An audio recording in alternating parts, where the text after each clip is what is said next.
জানিয়ে দেব সর্বশেষ আপডেট বাংলা সংবাদ। শুরুতেই শিরোনাম। জাতীয় পার্টি নিষিদ্ধ হওয়ায় দেশ থেকে পালাতে গিয়ে বিমানবন্দরে গ্রেফতার জিএম কাদের। নির্বাচনের আগে আওয়ামী লীগ ভঙ্করূপে ফিরবে সবার সামনে, ঘোষণা দিলেন সেনাপ্রধান ওয়াকারুর জামান।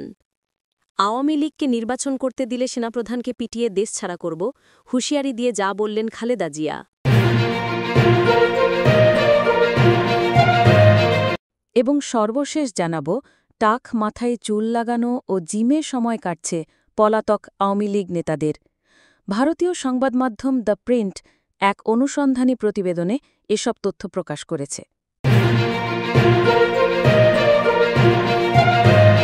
এতক্ষণ শুনছিলেন সংবাদ শিরোনাম, এখন জানিয়ে দিব বিস্তারিত। ঢাকা আজ যেন ইতিহাসের আরেকটি কালো দিনে প্রবেশ করল। সকাল থেকেই উত্তেজনায় টগবগ করছিল রাজধানী। রাজনৈতিক অঙ্গনে একের পর এক সিদ্ধান্ত, আর সেই সিদ্ধান্তের প্রভাব সাধারণ মানুষের মধ্যে ছড়িয়ে পড়তে শুরু করেছে। ঠিক দুপুর ২টোর সময় সরকারি তরফ থেকে আনুষ্ঠানিকভাবে ঘোষণা আসে, বাংলাদেশের জাতীয় পার্টিকে সম্পূর্ণ নিষিদ্ধ করা হলো। এই ঘোষণার সাথে সাথে রাজধানীর বিভিন্ন স্থানে চরম বিশৃঙ্খলা তৈরি হয়। দীর্ঘদিন ক্ষমতার রাজনীতিতে গুরুত্বপূর্ণ ভূমিকা রাখা জাতীয় পার্টি হঠাৎ করেই রাজনৈতিক মানচিত্র থেকে মুছে গেল। আর সেই নিষেধাজ্ঞার সাথে সাথে আইনশৃঙ্খলা রক্ষাকারী বাহিনী সক্রিয় হয়ে ওঠে। তাদের প্রথম টার্গেট ছিল দলের প্রধান জিএম কাদের। সূত্র জানাচ্ছে, নিষেধাজ্ঞা ঘোষণা আসার মাত্র আধা ঘণ্টা পরে জিএম কাদের দ্রুত রাজধানী বনানী থেকে বেরিয়ে পড়েন। তার গাড়ি দ্রুত এয়ারপোর্টের দিকে রওনা দেয়। খুব গোপনে টিকিট কাটা হয়েছিল দুবাই যাওয়ার জন্য, কিন্তু সরকারের গোয়েন্দা সংস্থার চোখ এড়াতে এত সহজ ছিল না। শাহজালাল আন্তর্জাতিক বিমানবন্দরের ভিআইপি টার্মিনালে পৌঁছনো মাত্রই চারদিক থেকে ঘিরে ফেলে র্যাব ও পুলিশ সদস্যরা। মুহূর্তেই তুমুল হট্টগোল শুরু হয়। চোখের সামনে রাজনৈতিক ক্যারিয়ারের পরিণতি আঁচ করতে পেরে জিএম কাদেরের মুখে দেখা যায় গভীর ভয়ের ছাপ। প্রত্যক্ষদর্শীরা জানিয়েছে, বিমানবন্দরের ভেতরে তিনি একাধিকবার বিদেশে যাওয়ার অনুমতি চাইতে থাকেন। কিন্তু আইনশৃঙ্খলা রক্ষাকারী বাহিনীর স্পষ্ট উত্তর, দেশ থেকে পালানোর সুযোগ নেই, আপনাকে গ্রেফতার করা হলো। গ্রেফতারের খবর ছড়িয়ে পড়তে জাতীয় পার্টির নেতাকর্মীদের মধ্যে নেমে আসে আতঙ্কের ছায়া। অনেকে গা ঢাকা দেয়, অনেকে পালিয়ে যাওয়ার চেষ্টা করেছে। ইতোমধ্যে সারা দেশে শুরু রয়েছে ব্যাপক ধরপাকড়। রাজধানীসহ বিভিন্ন জায়গায় রাতভর অভিযান চালানো হচ্ছে দলের প্রভাবশালী নেতাকর্মীদের বাসায়। এদিকে রাজনৈতিক বিশ্লেষকরা বলছেন, এই নিষেধাজ্ঞা ছিল অনেকটা সময়ের দাবি। কারণ গত কয়েক মাস ধরে জাতীয় পার্টির ভেতরে তীব্র বিভাজন, গোপন আঁতাত আর বিদেশি গোয়েন্দা সংস্থার সাথে যোগাযোগের অভিযোগ নিয়ে সরব ছিল রাষ্ট্রযন্ত্র। বিশেষ করে সাম্প্রতিক সহিংস আন্দোলনে দলটির সম্পৃক্ততার প্রমাণ পাওয়ার পর সরকার আর দেরি করেননি। একজন জ্যেষ্ঠ সাংবাদিকের ভাষায়, জাতীয় পার্টি দীর্ঘদিন ধরে ক্ষমতার ভারসাম্যে গুরুত্বপূর্ণ ছিল, কিন্তু এবার তারা নিজেদের কর্মকাণ্ড দিয়ে প্রমাণ করেছে রাষ্ট্রবিরোধী চক্রান্তের সাথে তারা যুক্ত। সরকারের সিদ্ধান্ত তাই সঠিক। এখন প্রশ্ন উঠেছে, গ্রেফতার হওয়ার পর জিএম কাদেরের পরিণতি কী হতে চলেছে। রাজনৈতিক অঙ্গনে আলোচনা চলছে তাকে রাষ্ট্রদ্রোহ মামলায় অভিযুক্ত করা হতে পারে, আর যদি তাই করা হয় তবে এই দলটির টিকে থাকার শেষ সুতোটিও কেটে যাবে। তবে পরিস্থিতি এখানেই শেষ নয়। জিএম কাদেরের গ্রেফতারের পর বিমানবন্দরের বাইরে শত শত মানুষ ভিড় জমায়। কেউ ক্ষোভ প্রকাশ করছে, আবার কেউ উল্লাস করছে। অনেকে বলছে, দেশকে চক্রান্তকারীদের হাত থেকে বাঁচাতে এই গ্রেফতারই ছিল সময়ের দাবি। অন্যদিকে দলের সমর্থকরা কাঁদতে কাঁদতে বলছিল, আমাদের নেতা দেশ থেকে পালিয়ে যাচ্ছিলেন না, তিনি বিদেশে চিকিৎসা নিতে যাচ্ছিলেন, সরকার অন্যায় করেছে। রাত যত গভীর হচ্ছে, রাজধানীর রাজপথে উত্তেজনা ততই বাড়ছে। পুলিশি টহল জোরদার করা হয়েছে, মোতায়েন করা হচ্ছে অতিরিক্ত সেনাবাহিনী। যে কোনো ধরনের সহিংসতা ঠেকাতে আইনশৃঙ্খলা বাহিনী সর্বোচ্চ সতর্ক অবস্থানে রয়েছে। জাতীয় পার্টির চেয়ারম্যান গোলাম মোহাম্মদ কাদের সিঙ্গাপুর, লন্ডন, সিডনিতে বিপুল অর্থ পাচার করেছে এমন তথ্য পেয়েছে দুর্নীতি দমন কমিশন।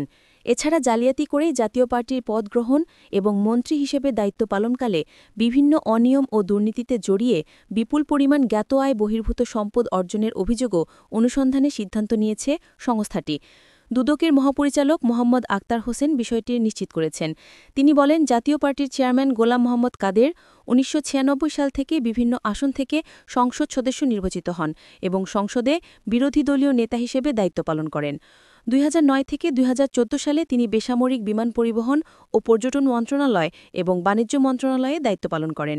দুদকের গোয়েন্দা অনুসন্ধানে জানা গেছে জিএম কাদের ২০১৮ সালের একাদশ জাতীয় সংসদ নির্বাচনের পর জাতীয় পার্টির সংরক্ষিত নারী আসনের এমপি মনোনয়নে ১৮ কোটি টাকা উৎকোচ গ্রহণ করেন। এই অর্থগ্রহণের মূল সুবিধাভোগী তৎকালীন ভারপ্রাপ্ত চেয়ারম্যান জিএম কাদের। চুক্তি অনুযায়ী অর্থ পরিশোধ না করায় প্রফেসর মাসুদ উদ্দিন চৌধুরীকে দলীয় পদ থেকে সরবে বরখাস্ত করা হয় এবং তার স্থানে জিএম কাদেরের স্ত্রী শরীফা কাদের সংসদ সদস্য হন। এছাড়াও তার বিরুদ্ধে পদবাণিজ্য ও অর্থ পাচারের তথ্য পেয়েছে দুদক। গোয়েন্দা সূত্র দুর্নীতি বিরোধী সংস্থাটি জানতে পেরেছে জিএম কাদের জালিয়াতির মাধ্যমে জাতীয় পার্টির চেয়ারম্যান হন এবং দলীয় পদবাণিজ্য ও মনোনয়ন বাণিজ্যের মাধ্যমে বিপুল অর্থ সংগ্রহ করেন। এসব অর্থ পরবর্তীতে বিদেশে পাচার করা হয়। জাতীয় পার্টি কেন্দ্রীয় কমিটি ৩০১ সদস্য বিশিষ্ট হলেও বর্তমানে ৬০০ থেকে ৬৫০ জনকে অন্তর্ভুক্ত করা হয়েছে, যা পদবাণিজ্যের প্রমাণ বলে মনে করছে দুদক। এছাড়াও তার বিরুদ্ধে সিঙ্গাপুর, লন্ডন, সিডনিতে অর্থসম্পদ পাচার ও দেশে বিপুল পরিমাণ সম্পদ করার তথ্য পেয়েছে। দুর্নীতি দমন কমিশন প্রাথমিক অনুসন্ধানে সব তথ্যের সত্যতা পাওয়ায় তার বিরুদ্ধে প্রকাশ্য অনুসন্ধানের মাধ্যমে আইনি ব্যবস্থা গ্রহণের সিদ্ধান্ত নিয়েছে দুর্নীতি দমন কমিশন। হাসিনা সরকারের পতন নিয়ে এবার বোমা ফাটাল ভারতীয় সংবাদ মাধ্যম নর্থ ইস্ট নিউজ ইন্ডিয়া। অভ্যুত্থানে শেখ হাসিনার পতনের ১ বছর পর আওয়ামী লীগ সরকারের শেষ দিনগুলোতে ভেতরের পরিস্থিতি নিয়ে নতুন এক দৃশ্যকল্প হাজির করেছে ভারতীয় সংবাদ মাধ্যমটি। সাংবাদিক চন্দন নন্দী এক প্রতিবেদনে লিখেছেন, ২০২৪ সালের ৫ আগস্ট শেখ হাসিনা ক্ষমতা হারানোর কয়েক মাস আগে থেকেই তাঁর সরকারের ৩ জন গুরুত্বপূর্ণ ব্যক্তিকে প্রভাবিত করেছিল মার্কিন ডিপ স্টেট। এই সঙ্গে তাদের এমনভাবে পরিচর্যা করেছিল যাতে তাদের কর্মকাণ্ড আওয়ামী লীগ সরকারের স্বার্থের বিরোধী যায়। সেই ৩ জন হলেন শেখ হাসিনার বেসরকারি শিল্প বিনিয়োগ উপদেষ্টা সালমান এফ রহমান, আইনমন্ত্রী আনিসুল হক এবং তথ্য প্রতিমন্ত্রী মোহাম্মদ এ আরাফাত। নর্থ ইস্ট নিউজ লিখেছে, শিক্ষার্থীদের আন্দোলন ঠেকাতে শেখ হাসিনার সরকার ও আওয়ামী লীগ কেন ব্যর্থ হয়েছিল তার বিশ্লেষণে বেরিয়ে আসে ওই ৩ ব্যক্তির রহস্যজনক ভূমিকার কথা, যা মার্কিন ডিপ স্টেট লক্ষ্য ও উদ্দেশ্য এগিয়ে নিতে ভূমিকা রেখেছিল। ভারতীয় পত্রিকাটি লিখেছে, আরাফাত তার পশ্চিমা যোগাযোগ কাজে লাগিয়ে বিদেশে পালিয়ে গেছেন বলেই অনেকের ধারণা, তবে তার অবস্থান সম্পর্কে তেমন কোনো তথ্য জানা যায় না। নাম প্রকাশ না করে আওয়ামী লীগের একাধিক সূত্রের বরাত দিয়ে নর্থ ইস্ট নিউজ লিখেছে, হাসিনা সরকারের শেষ কয়েক সপ্তাহ সালমান এফ রহমান, আনিসুল হক এবং আরাফাত এমন কর্মকাণ্ড করেছিলেন যা সামগ্রিকভাবে সরকারের, বিশেষ করে তৎকালীন প্রধানমন্ত্রীর স্বার্থের ক্ষতি করেছে। শেখ হাসিনার মন্ত্রিসভার একজন জ্যেষ্ঠ মন্ত্রী পত্রিকাটিতে বলেছেন, দরবেশ নামে পরিচিত পাওয়ার সালমান এফ রহমানের সঙ্গে মার্কিন কর্মকর্তাদের বৈঠকের বিষয়েই তিনি অবহিত ছিলেন। সাবেক ওই মন্ত্রীর ভাষায়, দরবেশ কার্যত শেখ হাসিনার কাছ থেকে তাদের দূরে সরিয়ে রেখেছিলেন। আওয়ামী লীগ নেতাদের উদ্ধৃত করে নর্থ ইস্ট নিউজ লিখেছে, তারা কমপক্ষে ২০২৩ সাল থেকে বাংলাদেশ এবং বিদেশে দায়িত্বরত এবং অবসরপ্রাপ্ত মার্কিন কর্মকর্তাদের সঙ্গে সরাসরি যোগাযোগ রেখেছিলেন। প্রতিবেদনে বলা হয়েছে, এই ৩ জন যে বিশ্বাসঘাতকতা করতে পারেন শেখ হাসিনা কখনোই তা সন্দেহ করেননি, তবে এখন তিনি তাদের ভূমিকা সম্পর্কে অবহিত। আওয়ামী লীগ নেতাদের সঙ্গে কথা বলে যুক্তরাষ্ট্রের কথিত তৎপরতার সূচনা নিয়ে ২ রকম তথ্য পাওয়ার কথা লিখেছে নর্থ ইস্ট নিউজ। ২০২২ সালের ২ জুন ভারতের একটি কেন্দ্রীয় গোয়েন্দা সংস্থার একটি প্রতিবেদনের বরাত দিয়ে নর্থ ইস্ট নিউজ লিখেছে, এর প্রতিবেদনে বলা হয়, মার্কিন রাষ্ট্রদূত পিটার হাস, যিনি বাংলাদেশকে বারবার গণতন্ত্র পুনঃপ্রতিষ্ঠার প্রয়োজনীয়তার কথা পরিচিত করে দিচ্ছেন, তিনিও শেখ হাসিনার সরকার উৎখাতের বিস্তারিত পরিকল্পনার অংশ।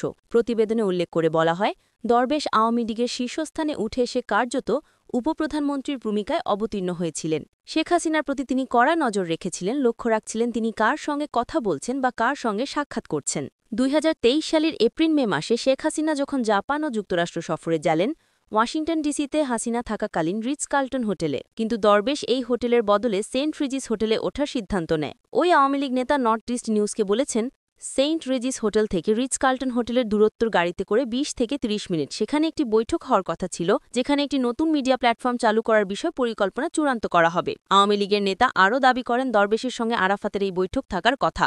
যখন আমি বৈঠকে প্রবেশ করতে যাচ্ছিলাম, আমি দেখলাম মার্শা বার্নিকার, যিনি ২০১৫ সাল থেকে ২০১৮ সাল পর্যন্ত বাংলাদেশে মার্কিন রাষ্ট্রদূত ছিলেন, একটি কক্ষ থেকে বের হচ্ছেন, যেখানে দরবেশ অবস্থান করছিলেন। আমি যখন দরবেশকে বার্নিকাটের সঙ্গে বৈঠকের বিষয়ে প্রশ্ন করেছিলাম, তিনি এড়িয়ে গেলেন। প্রথমে তিনি বলেছিলেন এটি একটি আলাদা বৈঠক, পরে বললেন তিনি চাননি তার অতিথিকে অন্যদের সঙ্গে দেখা যাক। এই আওয়ামী লীগ নেতার বরাত দিয়ে ভারতীয় পত্রিকাটিতে লিখেছেন, সালমান এফ রহমানের সঙ্গে অন্তত ৬ জন মার্কিন কূটনীতিকের যোগাযোগ ছিল। তাদের মধ্যে ছিলেন উইলিয়াম বি মাইলাম, তৎকালীন উপসহকারী পররাষ্ট্রমন্ত্রী আফরিন আক্তার, একজন পররাষ্ট্রনীতি বিশ্লেষক ও দক্ষিণ এশিয়া বিশেষজ্ঞ, এবং সাবেক রাষ্ট্রদূত বার্নিকাট। আওয়ামী লীগের একজন নেতাকে উদ্ধৃত করে প্রতিবেদনে বলা হয়, একটি টেলিভিশন সাক্ষাতে আরাফাত মন্তব্য করেছিলেন, শিক্ষার্থীদের আন্দোলন মোকাবেলার মতো যথেষ্ট বুলেট সরকারের কাছে আছে, তার এই বক্তব্যের প্রভাব হয়েছিল মারাত্মক। ওই মন্তব্য শেখ হাসিনা সরকারের প্রতি ক্ষোভ আরও বাড়িয়েছিল। এই সময় এই কথা বলা নিছক বোকামি ছিল না, এটি সচেতনভাবে করা হয়েছিল। সেই নেতার ভাষ্য, আওয়ামী লীগও তখন এক ধরনের দ্বিধান্বিত অবস্থায় পৌঁছেছিল, যা হয়তো অদৃশ্য কোনো শক্তি দলটিকে নিয়ন্ত্রণ করছিল।